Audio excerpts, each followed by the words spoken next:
Est-ce que c'est possible de vivre sans colère?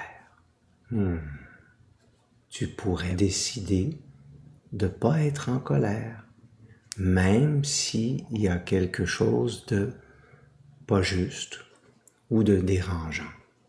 À chaque fois qu'il y a quelque chose qui arrive, on se dit « Ah, c'est pour m'aider à développer une qualité. » Ok, j'accepte le dérangement, je ne le combats pas.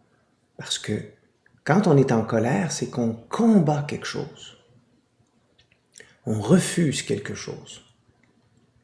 Même si on a raison, on ne devrait même pas être en colère. On peut dire notre avis, on peut dire non, avec rigueur, mais on n'a pas besoin de crier le non. On utilise quelque chose pour être en colère, mais on est en colère pour d'autres choses plus profondes en nous. On peut être tout gentil, tout va bien, et tout d'un coup, boum, on a une colère. Sur quelque chose de banal des fois. Notre vélo, par exemple, a une crevaison. Notre ordinateur fonctionne pas. Et là, on est en colère. Mais la colère, c'est pas juste pour le pneu, pour la crevaison. C'est pas juste pour l'ordinateur. C'est pour des besoins de réussir, des besoins que tout avance comme on veut, des besoins de se sentir important, fort, qu'est-ce que les autres vont dire.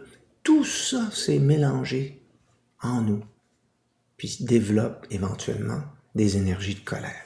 C'est quoi le refoulement? Le refoulement, ça veut dire que on garde tout en nous, puis on parle plus, puis on veut pas parler. On garde caché des choses qui nous font de la peine, qui nous font peur, qui nous ont fait mal, puis on veut pas en parler, on n'ose pas en parler. Ça, il faut pas faire ça. Il faut en parler. On peut être celui qui a l'air tout gentil, puis qui refoule, puis qui dit rien, mais à un moment donné, plus tard, dans X mois ou années, ça peut être nous qui devient la personne colérique. La colère embrouille les perceptions, amplifie le négatif et empêche de voir clairement les situations. Ça, c'est vrai, ça, c'est... Quand on est en colère, on comprend plus rien. On comprend juste ce que nous, on veut, en fin de compte. Il faut faire attention quand on est très intelligent puis qu'on est en colère parce que c'est là où on peut dire des choses qui peuvent des fois briser le cœur des gens puis qui peuvent créer des froids aussi. On peut avoir des froids très, très intenses où il va y avoir des dynamiques qu'on a créées, des ambiances qui sont plus propices à l'amitié. Comment arrêter la colère si l'on sent qu'elle commence à bouillir en soi? Mais là, tout d'abord, on doit aller prendre un moment pour soi, on peut aller s'intérioriser dans notre chambre, on peut, d'une certaine façon, là, fermer nos yeux aussi, puis on peut respirer comme ça là, pour dire « Attends, non, il ne faut pas que je me mette en colère, donc il faut que je la transforme, ma colère. » Voilà, puis là, on se parle pour transformer ça petit à petit. Comment faire pour rester calme dans une conversation si l'on est fâché par ce que l'autre dit? Ben, tout d'abord, il faut accepter le point de vue de l'autre. L'autre a le droit d'avoir son opinion. L'autre a le droit de faire des erreurs. L'autre a le droit aussi d'être pas content. C'est son droit. On doit le respecter.